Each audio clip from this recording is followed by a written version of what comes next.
Et si tu pouvais retrouver quelqu'un 30 ans après avec juste une vieille photo?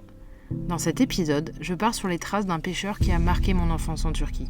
J'avais 7 ans et maintenant 37. Mon seul indice, son prénom et le nom de son bateau. Entre souvenirs flous et émotions bien réelles, je remonte le fil du passé. Mais ce voyage, ce n'est pas que ça. C'est aussi le traumatisme d'un arrachage de dents en pleine route, des criques sauvages que seuls les 4x4 peuvent atteindre, et une Turquie toujours plus intense, plus inattendue. Si tu aimes les rencontres, les galères et les grandes échappées, t'es au bon endroit. Moi, c'est Perrine et j'ai tout quitté pour partir à l'aventure avec mon Nissan Patrol Pat et mon Husky Nomade. Cap sur la Mongolie à travers l'Europe, l'Asie centrale et l'Asie du Sud-Est. Aujourd'hui, c'est le jour 112 du voyage et je vais en Turquie retrouver un ami de 30 ans. Bon, la frontière commence bien. Je me suis trompée de voie. Miss, you missed the control. Et j'étais oh. Le monsieur a été adorable. À 3 portes, il a vu qu'il y avait un chien, il a dit ferme vite, il y a les chiens errants qui arrivent. Là maintenant, je suis dans le No Man's Land, je crois que ça s'appelle. Donc c'est l'espace. Je suis entre la Grèce et la Turquie. Bah c'est nickel, il n'y a personne. Merhaba. Ah, I don't know after. Bye. Je me suis rendu compte que j'avais oublié la GoPro qui filmait à l'intérieur et j'ai trouvé assez intéressant de voir comment Nomade s'occupe quand je suis pas là. Oui mon chat, I know, c'est dur pour toi. Je suis désolée. Tu vas y aller. Tu sais, les passages de frontières, c'est pas facile mon chat, hein, pour toi comme pour moi. Hello Turkey. Ça c'est un beau passage en Turquie, 1 degré, sous la pluie. Premier jour en Turquie, il fait 3 degrés dehors. J'ai mis le chauffage, là il fait 13 dans pâte, j'ai du mal à me réchauffer. Ce soir, pour faire des œufs à la coque au jet boil. Si tu connais pas le jet boil, c'est le système qui chauffe l'eau le plus rapidement possible. Les bouteilles de gaz, surtout, tu peux les trouver partout dans le monde, dans un magasin d'escalade ou de rando. Coquetier maison. Oh oui. Yeah. C'est normal que je n'ose pas sortir du duvet. Il fait 0 dehors et 6 dedans. Même mon chou, il veut pas se réveiller. Il y a un vent à décorner les bœufs. En fait, on a été brassés toute la nuit. J'étais obligée de mettre des boules qui tellement il y avait du vent. Il a fallu à 70 km/h quoi. Je viens de m'arrêter prendre la carte SIM. Je sais pas pourquoi, j'ai un peu l'impression que je me suis fait arnaquer. C'est hyper cher en fait internet en Turquie. En fait ce qui coûte très cher du coup c'est l'achat de la carte SIM et qui est valable que 3 mois. 3 € à peu près les 20 gigas. On change des paysages de Grèce. Hein. Chercher un endroit là où je pourrais faire le plein d'eau. Tu l'as compris, il fait froid. Alors je vais tracer vers le sud-ouest en quête de chaleur. Et là j'ai 2 options. Soit un petit pont hors de prix, ou soit un petit ferry local, mais qui coûte 3 fois rien. Devine ce que j'ai choisi. Un moment que j'attendais avec impatience depuis le début de ce voyage, celui qui m'a vraiment donné envie de revenir en Turquie, c'est quand j'avais 8 ans, on est venu ici en bateau avec mes parents. Et sur le port de Dikili, j'ai rencontré Ahmet, un pêcheur. Il ne parlait pas ma langue, et moi encore moins la sienne. Mais on passait nos après-midi ensemble, il m'apprenait à recoudre des filets. Ce souvenir, il ne m'a jamais quitté. Et aujourd'hui, 30 ans plus tard, j'ai voulu faire un détour pour revenir dans cette ville, à Dikili.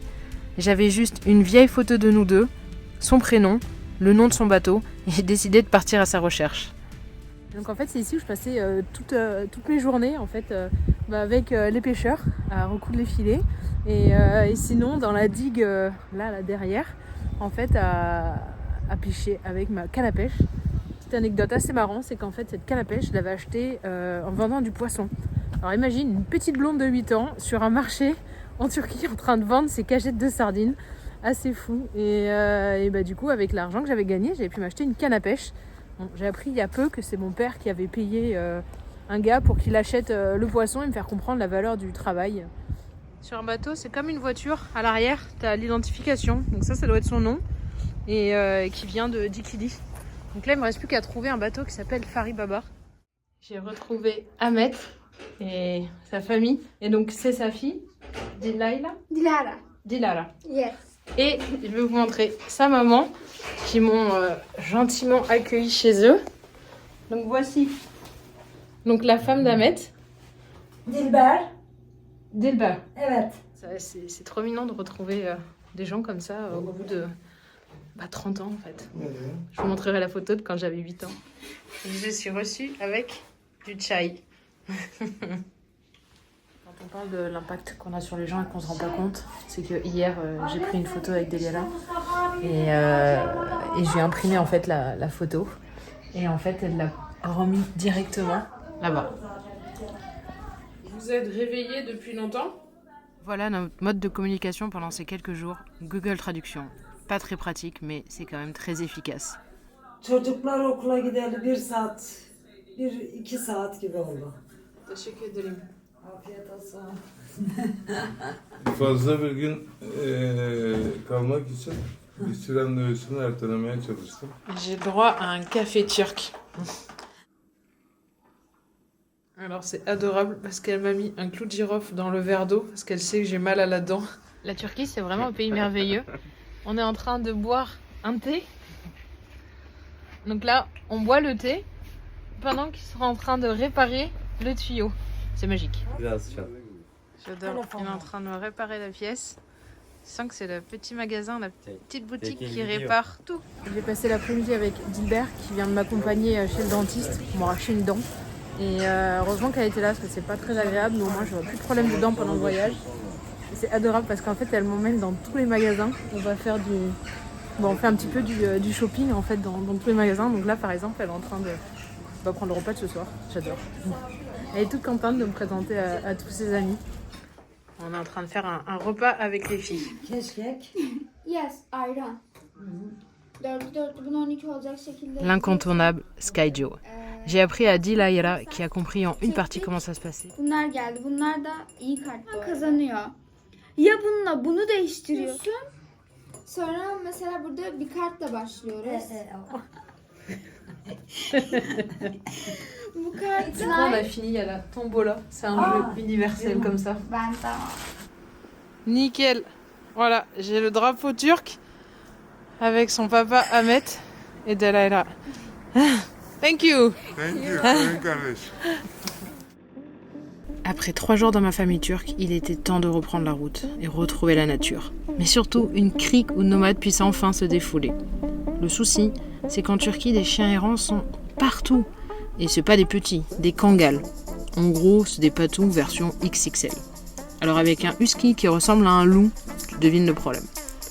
Heureusement, grâce à Pat et ses cadres motrices, on a pu dénicher une petite crique sauvage, rien que pour nous.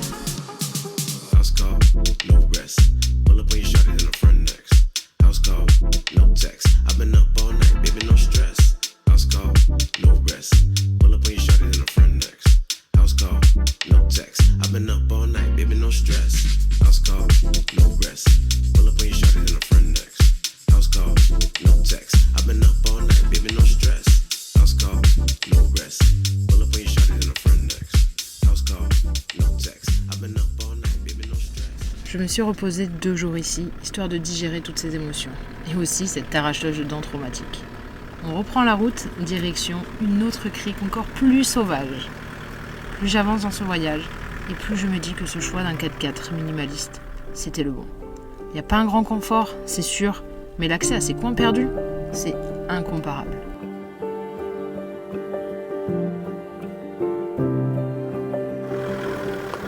Bon, on est en train de faire du off-road. Il y a des belles marches. Petit chat, on voit à quel point il est dérangé par le off-road.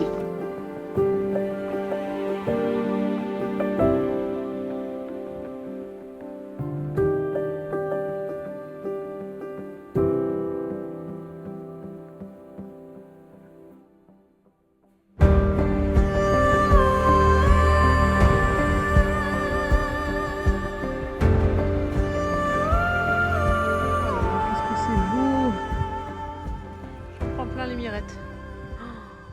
Cette plage là, on est tout seul. Ah, ma choupette!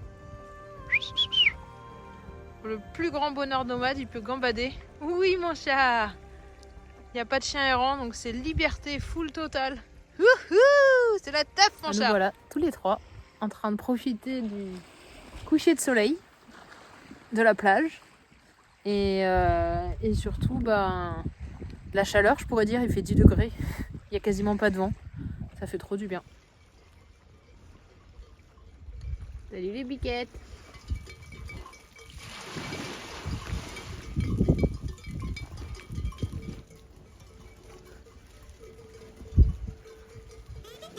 Quand tu t'embarques dans un chemin et tu sais pas du tout où tu vas. Tu vas découvrir au fil des épisodes que la Turquie, c'est clairement un de mes coups de cœur. Des paysages de dingue, surtout si tu sors des sentiers battus. Avec une gentillesse rare, vraie et authentique. Aussi, je crois que j'ai jamais bu autant de chai de ma vie. Ici, c'est le thé. Le sud-ouest, c'est le plus touristique, entre les plages, les implants capillaires et les dents toutes neuves. Mais dès que tu remontes vers l'est, à partir de la Cappadoce, tu touches vraiment quelque chose de plus brut, de plus vrai.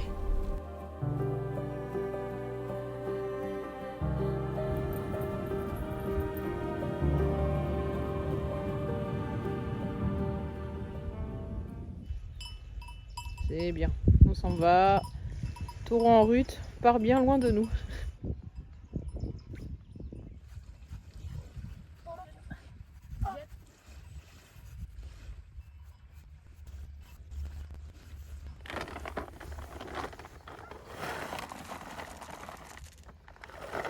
Ça me brise tellement les cœurs de voir tous ces chiens errants partout et ils sont d'une maigreur. Enfin lui c'est fou parce que je pense qu'il est du troupeau donc le berger devrait s'occuper de lui normalement. Du coup j'ai acheté 3 gros paquets de croquettes comme ça, enfin d'autres plus gros. Je me suis un peu ruinée mais je peux pas m'empêcher, je peux pas les laisser sans leur filer un petit truc. C'est un bon gros mâle donc j'ose pas sortir nomade qui est tranquillou en train de guetter. Manger alors que tu viens de te faire arracher une dent, c'est vraiment pas facile. En gros, je suis sur un régime de bouillie. Pour quelqu'un qui adore manger comme moi, c'est assez compliqué, mou et pas chaud. Là, ça va faire 6 jours que je mange de la soupe. Ah ouais, il y a un taureau. Ah bah voilà, on a un direct live sur cette charmante action. Je vais continuer mon petit déj. Banane, yaourt, lait pour faire un petit peu plus liquide quand même. Ça me pas très rassuré, moi, l'idée de savoir qu'il y a un taureau en rut à côté de moi. Vous allez dire que je suis bête d'avoir peur d'une vache, mais bon. Franchement, je serais pas la première à me faire charger par une vache. En d'avoine, ce serait meilleur, mais j'ai pas le droit au flocon d'avoine. Ça restait coincé dans les trous.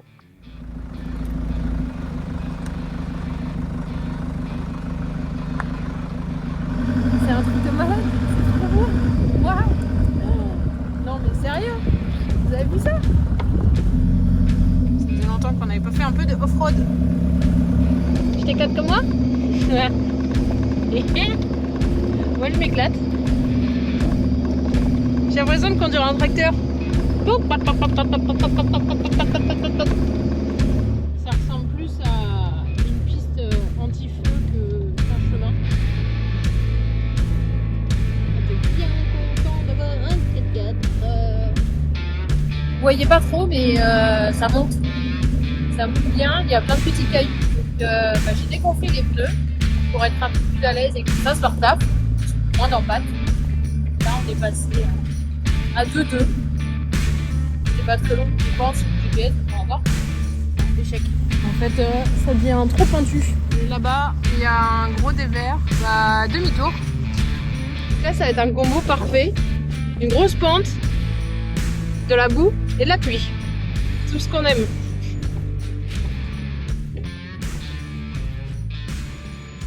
Ceci dit, c'est très joli en face. Alors, pour allumer le compresseur, premier bouton. Deuxième bouton, c'est parti. Oh yeah. Ouverture. C'est parti.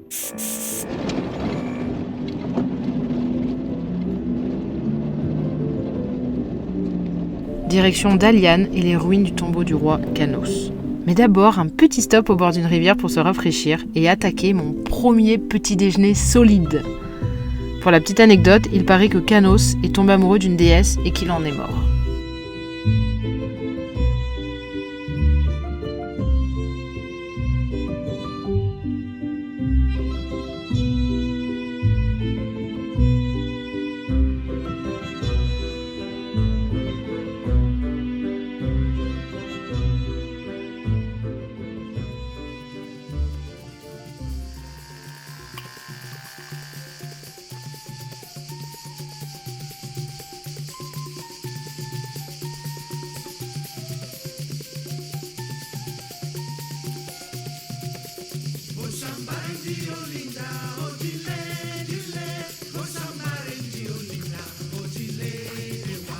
Belle assiette de petit-déj, ça.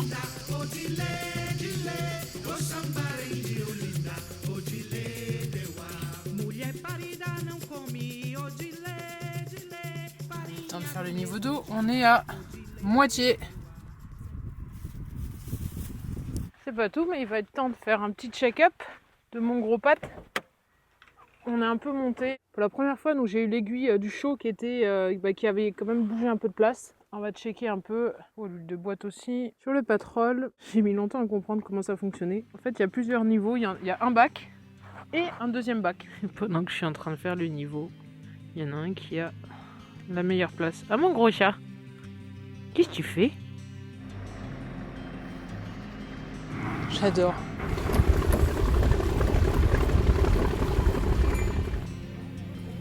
Ce tombeau sera notre tombeau. C'est la fin de cet épisode. Dans le prochain, je t'emmène découvrir les ruines de Telos, parmi les plus belles que j'ai vues en Turquie, avec un petit trek de 2 jours, un peu improvisé comme d'habitude. Merci à mes abonnés Patreon, Facebook et Instagram pour votre soutien. C'est grâce à vous que je peux continuer cette aventure. Et si toi aussi, tu veux m'aider à rouler encore un peu plus loin et le partager, le lien Patreon est dans ma bio.